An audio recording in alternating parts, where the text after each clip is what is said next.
Hi, today's our topic is about factor theorem. You should know the following: operations on integers and synthetic division. What is factor theorem? X minus r is a factor of p of x if and only if p of r is equal to 0. Example number 1. Determine whether x plus 3 is a factor of each polynomial. X cubed minus 2x squared minus 11x plus 12. Using factor theorem, let p of x is equal to x cubed minus 2x squared minus 11x plus 12. So, ating r is negative 3. Ibig sabihin, papalitan lang natin ng negative 3 lahat ng x.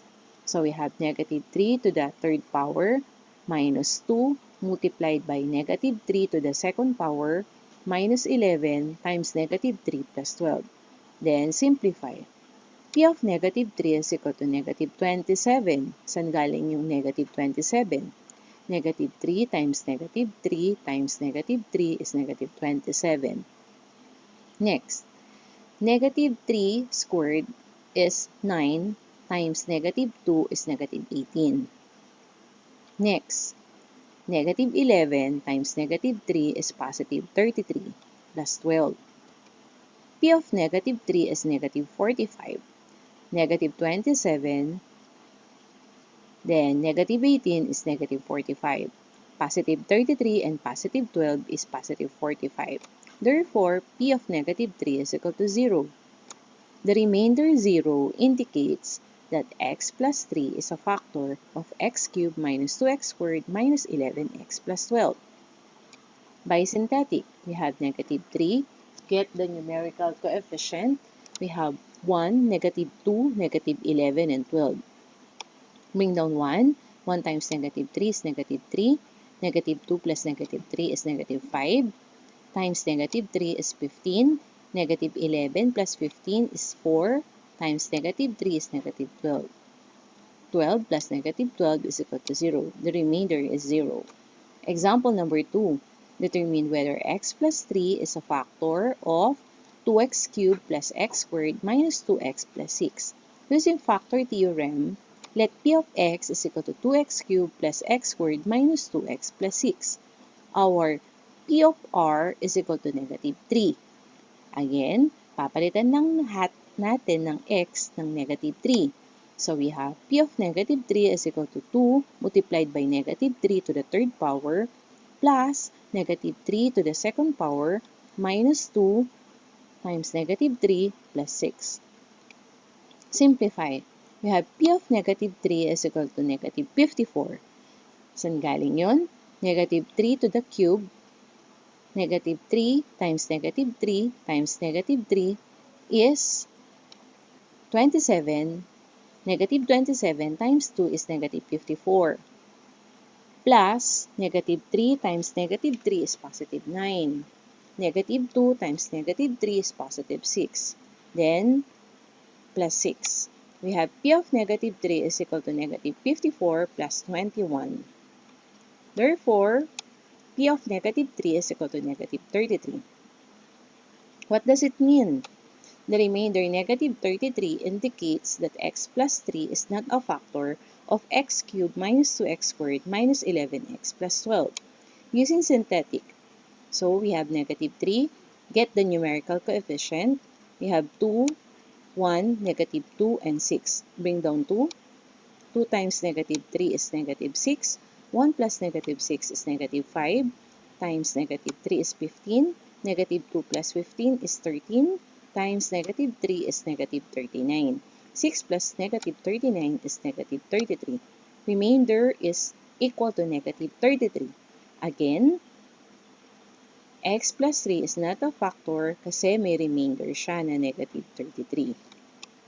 Example number 3. Determine whether the second polynomial is a factor of the first. Write f if it is a factor and write the remainder if not. We have the given x cubed plus x minus 2, then x minus 1. Let p of x is equal to x cubed plus x minus 2. Ano yung p of r natin? Yes, positive 1. So, P of 1 is equal to, papalitan lang natin lahat ng x ng 1. 1 to the third power plus 1 minus 2. Simplify. P of 1 is equal to 1 plus 1 minus 2. P of 1 is 2 minus 2, therefore, P of 1 is equal to 0. Again, 0 yung remainder natin.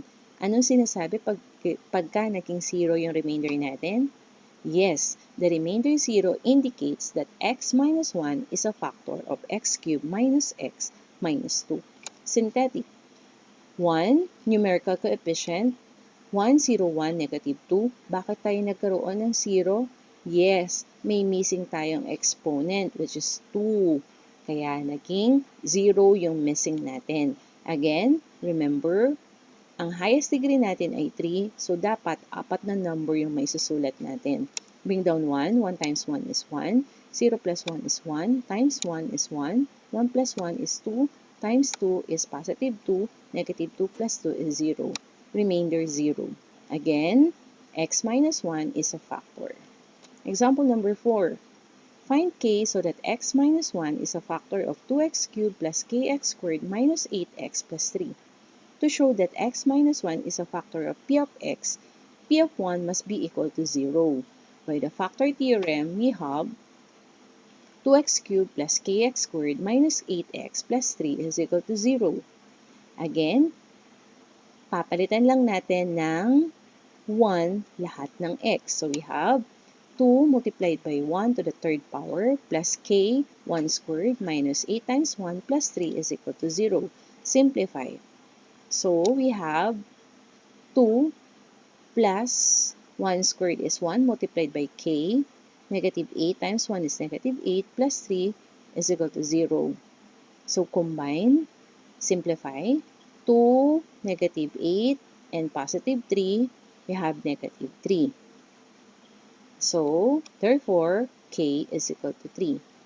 Check na natin talaga kung ang x minus 1 is a factor kapag pinalitan natin yung polynomial natin ng 3, which is the value of k. So, we have 1, then get the numerical. We have 2, 3, negative 8, and 3. So, bring down 2 times 1 is 2, 3 plus 2 is 5, 5 times 1 is 5, negative 8 plus 5 is negative 3, times 1 is negative 3, 3 plus negative 3 is equal to 0. So, therefore, x minus 1 is a factor of the polynomial. And that's it.